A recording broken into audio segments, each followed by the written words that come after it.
জানি না মনের মধ্যে কত ভাবনা লাগতেছে কি যে করি না করি কিছুই তো বুঝতেছি না ভাবিরে খুঁজাও হয় না খালি কি যে করণ যাবো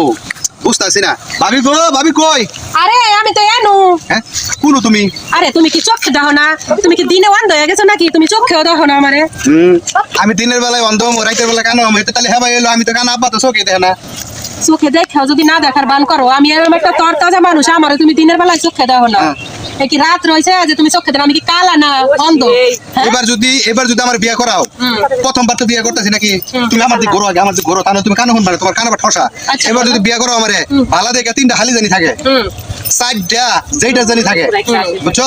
যদি কোন হানে মারামারি করবার যায় আরে তাহলে শুনো মনে শুনো, করো হ্যাঁ? দাঁড়া দাঁড়া কথা আছে সেটা কি জানো কি? আমার নানি আছে না হ্যাঁ। হেরা 10টা বই নানি হ্যাঁ এই আর নাকা? 5টা ভাই হ্যাঁ? লও তোমার এই নানির বগলে লও আরে, খারাপ, খারাপ। আরে কি খারাপ কে লাগি ওখানে আবার নানির যদি 10টা ফুলান হয়ে থাকে হ্যাঁ নানির যদি 10টা ফুলান হয়ে থাকে হ্যাঁ ওই বেটির তো আমারই খুলে করে রান্না করবো হে বেটি কি আমার কি আর কি যত্ন করবো কোন আনতে যত্ন করবো আমি তো বুঝতেছি না আরে তোমার যত্ন করবো তুমি তো যত্ন পাইছো না যত্ন যদি একবার আমার নানির পাও আমার নানির পাশি তো তুমি ছাড়বা না আজাই না নানির বগলে লইয়া না যাও। এই সারুন এই পুরা বেটি আমি বিয়ে করতাম না তোমার লগে আমি খেলতাম না আজকে বান্ডবড়ে আরে খেলতাম নানি